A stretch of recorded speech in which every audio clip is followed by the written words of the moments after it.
বিপুল উৎসাহ উদ্দীপনায় অনুষ্ঠিত হল ত্রয়োদশ জাতীয় সংসদ নির্বাচন ও গণভোট। এই নির্বাচনে ভূমিধস বিজয় হয় বিএনপি নেতৃত্বাধীন জোটের। ২৯৯টি সংসদীয় আসনের মধ্যে ২৯৬টির বেসরকারি ফল ঘোষণা করা হয়েছে। স্থগিত রয়েছে ৩টি আসনের। এতে ২১২টি আসনে জয়লাভ করে নিরঙ্কুশ সংখ্যাগরিষ্ঠতা পায় বিএনপি জোট।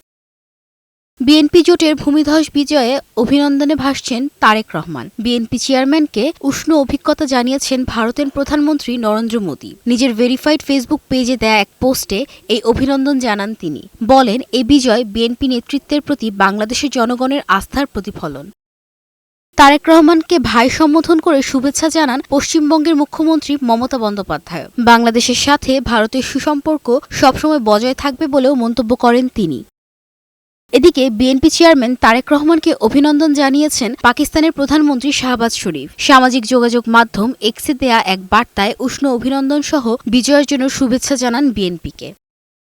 ঐতিহাসিক বিজয়ের জন্য বিএনপি ও দলটির চেয়ারম্যান তারেক রহমানকে শুভেচ্ছা জানিয়েছেন ঢাকার মার্কিন দূতাবাস। ফেসবুক পেজে দেয়া এক পোস্টে দুই দেশের সমৃদ্ধি ও নিরাপত্তার অভিন্ন লক্ষ্য বাস্তবায়নে বিএনপির সাথে কাজ করতে আগ্রহ যুক্তরাষ্ট্র।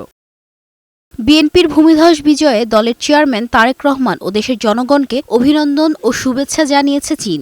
নিজেদের ভেরিফাইড ফেসবুক অ্যাকাউন্ট থেকে এক পোস্টে এই শুভেচ্ছা বার্তা দেয় ঢাকার চীনা দূতাবাস। নতুন সরকারের সাথে একসাথে কাজ করার আগ্রহের কথাও জানায় চীনের দূতাবাস।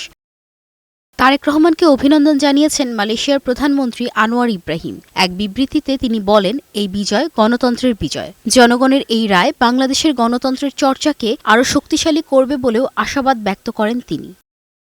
রাহনুমা ফারমিন, বৈশাখী সংবাদ।